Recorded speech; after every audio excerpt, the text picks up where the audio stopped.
Miércoles 6 de mayo del 2026. Los desterrados hijos de Eva. Los silencios no son casuales, y hay omisiones que no nacen del olvido, sino de una construcción deliberada.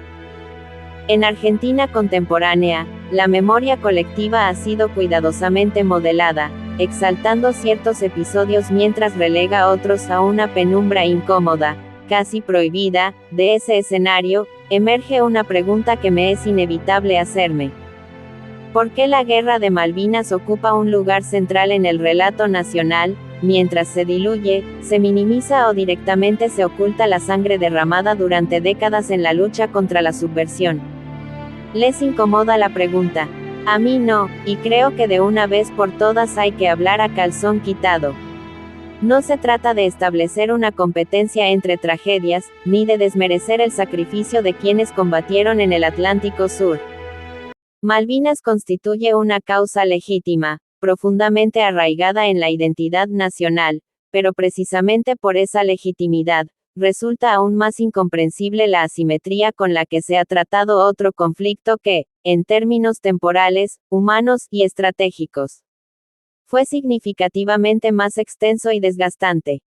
Desde mediados de la década de 1953 comenzaron a gestarse en Argentina organizaciones armadas de inspiración revolucionaria y con el paso del tiempo, esas estructuras evolucionaron hacia formas cada vez más violentas, sofisticadas y organizadas, desplegando acciones que incluyeron secuestros, atentados, asesinatos selectivos y ataques a instalaciones militares. Este proceso no fue episódico ni marginal, pues se extendió durante más de 3 décadas, con su último estallido visible con el ataque al cuartel de La Tablada en 1989. Durante ese largo periodo, la sociedad argentina fue escenario de una violencia persistente que solo puede ser dimensionada por aquellos que vivieron de primera mano el horror y desesperación de no saber cuándo, como y a quien le tocaría morir mañana. Este combo dejó miles de víctimas. Familias destruidas, vidas truncadas, comunidades marcadas por el miedo y la incertidumbre. Sin embargo, esas víctimas civiles, militares, fuerzas de seguridad no han sido incorporadas plenamente al panteón simbólico de la nación. No se las honra con la misma intensidad, no se las recuerda con la misma unanimidad, no se las reconoce con la misma dignidad. La pregunta del millón. ¿Por qué? Una posible explicación radica en la complejidad política y moral del conflicto interno, porque a diferencia de Malvinas, donde el enemigo es externo, identificable y unificador, la lucha contra la subversión se desarrolló en un terreno ambiguo, donde las responsabilidades se entrecruzan y las interpretaciones divergen.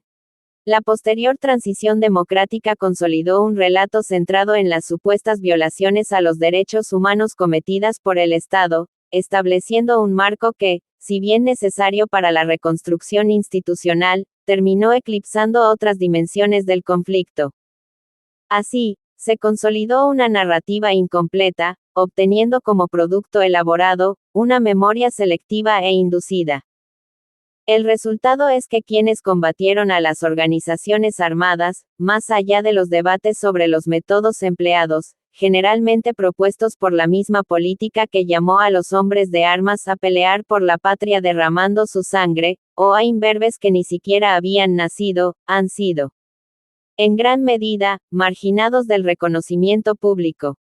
Se los ha despojado de su condición de protagonistas de una etapa crucial de la historia nacional y en muchos casos, se los ha reducido al silencio, al anonimato o al juicio retrospectivo, sin matices ni contextualización.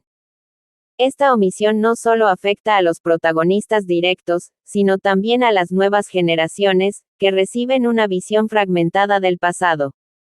Es un hecho fáctico, que un país que no se atreve a mirar su historia en su totalidad, con sus luces y sus sombras, es un país que renuncia a comprenderse a sí mismo.